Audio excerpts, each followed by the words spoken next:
Buenas tardes y bienvenidos a nuestra presentación del diagrama de Ishikawa y ciclo PDCA en la asignatura Calidad Asistencial por el grupo número 18, conformado por María Victoria Mendoza Fadiño, Isabela Mañosca Vargas, Mateo Cleves Osorio y mi persona Camila Andrea Bedoya Yances.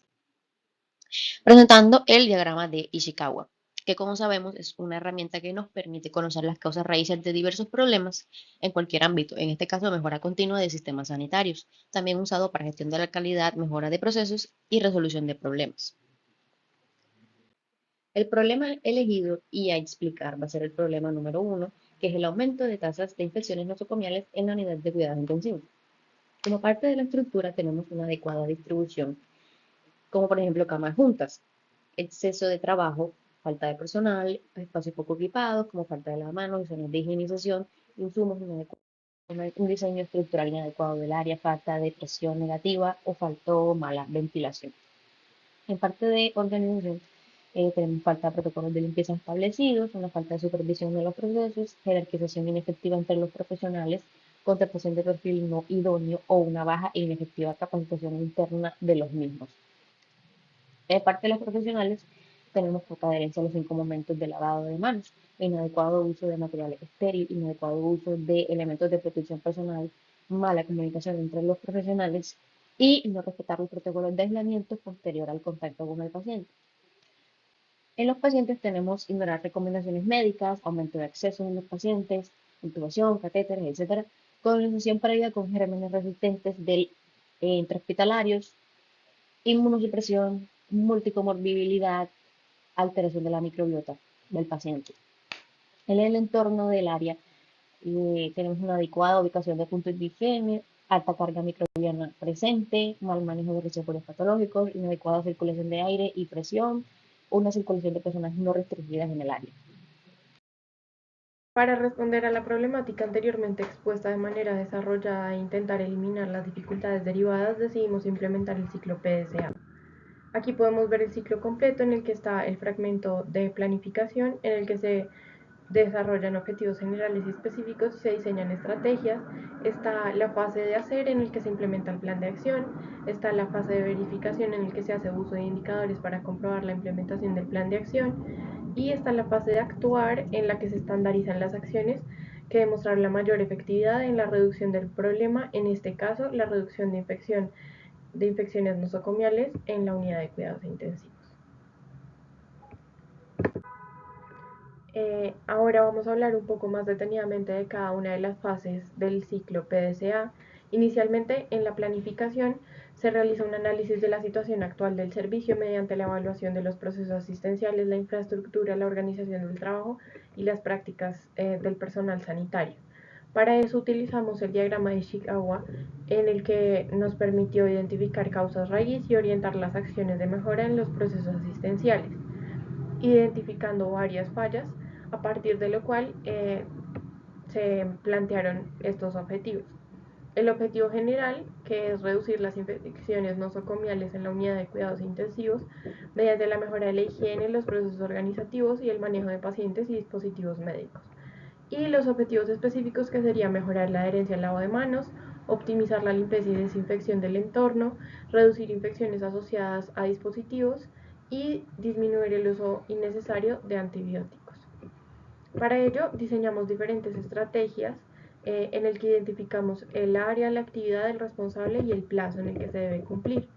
Inicialmente, el área de profesionales debe tener en cuenta que se debe llevar una capacitación en higiene de manos y uso adecuado de elementos de protección personal, y el responsable de esta actividad sería el comité de infecciones, y el plazo para realizarlo sería un mes. También para los profesionales se debe hacer pues un refuerzo constante a la adherencia al lavado de manos, que esta debe estar a cargo de los supervisores de turnos y debe estar en un plazo de 1 a 2 meses. Posteriormente, la organización tiene que estar pendiente de la actualización de los protocolos de limpieza y desinfección, y quien estaría a cargo de esta actividad sería el comité de infecciones, y también el plazo sería de un mes. También la organización estaría encargada de implementar supervisión periódica del cumplimiento de protocolos, y esto estaría a cargo del coordinador de calidad, y esta actividad se debe llevar mensualmente.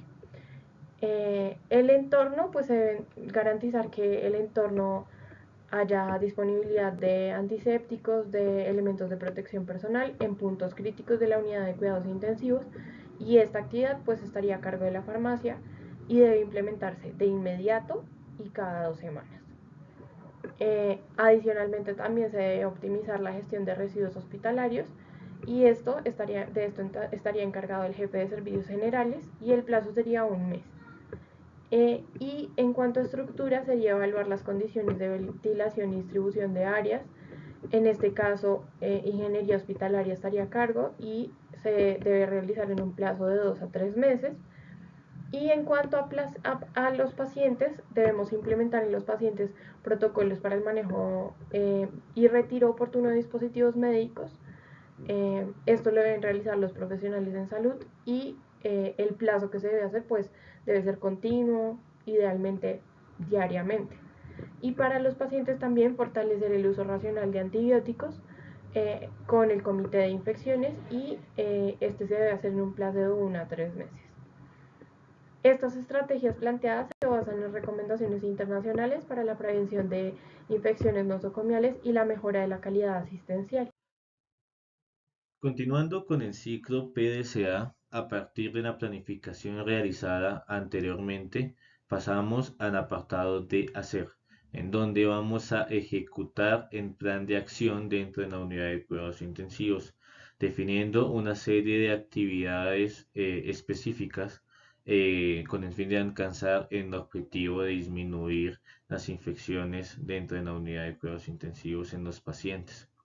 Dentro de esas acciones es importante resaltar la capacitación del personal de salud respecto al lavado de manos. En este caso hablamos de la técnica de los 12 pasos, por ejemplo, y también de los 5 momentos del lavado de manos, en adecuado uso de material estéril y en adecuado uso de los elementos de protección personal.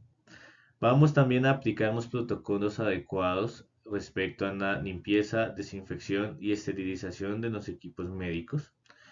Vamos a garantizar la disponibilidad de antisépticos, elementos de protección personal dentro de la unidad de cuidados intensivos, y vamos a aplicar los protocolos correspondientes al manejo y pronto retiro de los dispositivos médicos invasivos en el paciente. En este apartado se enfatiza en la mínima cantidad de elementos invasivos en el paciente, y además de eso mantener un control en las fechas de cambio de los mismos, al igual de que si un paciente se pronostica una prolongada ventilación mecánica invasiva, es importante llevar a pronta traqueotomía, con el fin así de controlar un poco más el riesgo de infección dentro del paciente. Es importante la selección y asignación de las personas encargadas de coordinar esas acciones, y además de eso llevar a cabo el seguimiento operativo de las mismas por medio de la supervisión directa dentro de la unidad de cuidados intensivos, en las listas de chequeo, en control de la disponibilidad de los insumos, en seguimiento en cumplimiento del cronograma realizado, en registro de las actividades realizadas, la comunicación y resolución de incidentes de forma inmediata, y la retroalimentación operativa dentro del equipo de personal de salud dentro de la unidad de cuidados intensivos. Continuando con el ciclo, en esta fase de verificar, nos enfocamos en evaluar el impacto de las acciones implementadas mediante una recopilación y un análisis sistemático de estos indicadores de infecciones asociadas a la atención sanitaria en una unidad de cuidados intensivos. Se utilizaron indicadores validados para la vigilancia epidemiológica en UCI. En primer lugar, observamos la tasa de infecciones asociadas al catéter central, que mostró una reducción significativa, pasando de 7.8 a 4.9 por cada 1000 días catéter tras la intervención. De forma similar, la tasa de infecciones del tracto urinario asociadas al catéter también disminuyó de 6.5 a 4.2 por cada 1000 días catéter urinario, evidenciando una mejora importante en este manejo de los dispositivos invasivos. En cuanto a las infecciones del sitio quirúrgico, se observó también una reducción de 3.6 a 2.1 por cada 100 procedimientos quirúrgicos, reflejando la mayor adherencia a las medidas de prevención perioperatorias. Un aspecto relevante fue el aumento de la adherencia a la higiene de manos, que pasó de un 62 a un 86%, consolidándose como la estrategia más efectiva para la prevención de enfermedades asociadas a la atención sanitaria.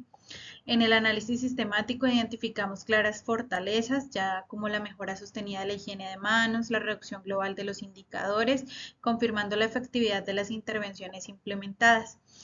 También se evidenciaron debilidades, principalmente la variabilidad en el cumplimiento de los protocolos, específicamente en el manejo de dispositivos, observándose una gran necesidad de estandarizar estos procesos. Las oportunidades de mejora: se destaca el fortalecimiento de la capacitación continua, el uso de herramientas de apoyo como los checklists y la optimización de tecnologías para la desinfección. Las áreas prioritarias continúan siendo consolidación en la higiene de manos, la reducción sostenida de las infecciones asociadas a los dispositivos invasivos. En el impacto, los resultados que obtuvimos demuestran un alto grado de cumplimiento de nuestros objetivos planteados, confirmando que las estrategias aplicadas contribuyeron de una manera significativa a mejorar la calidad asistencial y sobre todo la seguridad del paciente en la UCI. Para concluir, la evaluación de estos indicadores nos permitió constatar una mejora significativa en la calidad de la atención, reflejada tanto en la reducción de las infecciones como en el fortalecimiento de estas prácticas seguras. También recomendamos mantener el seguimiento continuo de estos indicadores, reforzando las estrategias más efectivas y fortalecer la capacitación periódica con la supervisión sistemática del personal. Teniendo en cuenta los resultados obtenidos durante la fase de verificación, se da paso a la fase de actuar, orientada a la mejora continua y a la sostenibilidad de los logros alcanzados. En esta etapa se procede a estandarizar las acciones que demostraron mayor efectividad en la reducción de las infecciones nosocomiales en la unidad de cuidados intensivos, integrándolas de manera permanente en los protocolos de las instituciones. Estas acciones se centran especialmente en la higiene de manos, la desinfección adecuada y el manejo seguro de los dispositivos médicos, reconociéndolos como pilares fundamentales de la seguridad del paciente. Asimismo, se implementan un seguimiento continuo de los indicadores y la adherencia a la higiene de manos, acompañado de programas de capacitación periódica del personal, con el objetivo de mantener, consolidar y reforzar las mejoras alcanzadas. De esta manera, pretendemos la estandarización de prácticas efectivas y la monitorización constante de los resultados, que estos se alineen con los principios de la mejora continua en calidad asistencial, permitiendo garantizar una atención más segura, más eficiente y centrada sobre todo en el paciente. Este proceso cierra el ciclo de mejora continua, asegurando no solo la reducción de eventos adversos, sino también el fortalecimiento sostenido de la calidad asistencial y la seguridad del paciente, que es lo que buscamos. Aquí podemos observar la bibliografía utilizada en nuestra investigación. Muchas gracias.